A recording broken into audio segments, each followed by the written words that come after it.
Hello guys. তো আজকে আমরা ফুচকা খেতে এসেছি আমাদের বাড়ির সামনেই 54 ফুট, দুর্গাপুর 54 ফুট বেনাচিতি।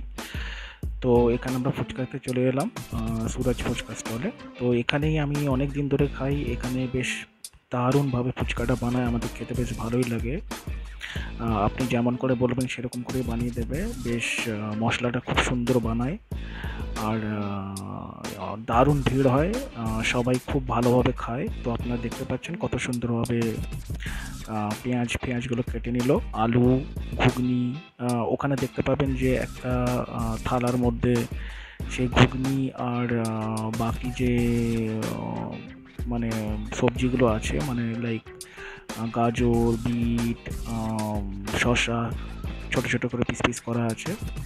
দেখুন মশলা দারুণ, মশলাগুলো দারুণ। আপনারা যদি খান তো খুব সুন্দর লাগবে। এটা ওর সিক্রেট মশলা যেগুলো দেয়, খুব সুন্দর লাগে খেতে। এই দেখুন, দেখতে পাচ্ছেন অনেকটা ঘুগনি দিয়ে দিল, তার সঙ্গে যেই ভেজিটেবলগুলো কেটে রেখেছিল। আর এটা সবসময় একটা ছোট গ্যাসের ওপর চাপানোই থাকে, আর সবসময় গরম গরম পাবেন আপনি এটা। আর মোটামুটি এখানে ও দুভাবে এটাকে ভাগ করে। যে যে ধরুন ঝাল খাবে তার জন্য আলাদাভাবে, মানে সবাই লাইন দিয়ে দাঁড়ালো। এবার যে ঝাল খাবে তার জন্য ঝাল দিকটা দিয়ে দেবে, আর যে ঝাল খাবে না সে ঝালের দিকটা দিয়ে দেবে না।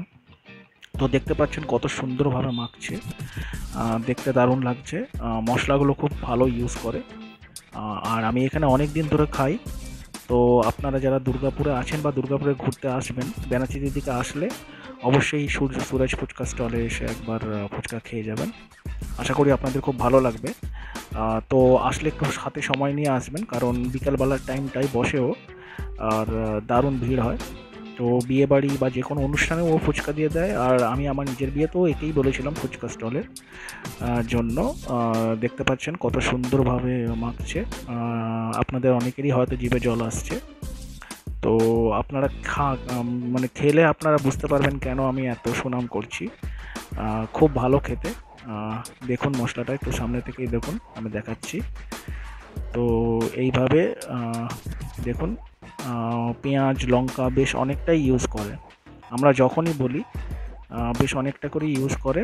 আর যেটা হচ্ছে আরেকটা মেন জিনিস হচ্ছে, ফুচকার মেন ইনগ্রেডিয়েন্টস হচ্ছে আপনার ফুচকার জলটা খুব সুন্দর ইউজ করে। দেখুন লেবুও দিয়ে দিচ্ছে। তো আপনারা আসুন, এসে যদি আপনারা খান তো আশা করি আপনাদের খুব ভালো লাগবে।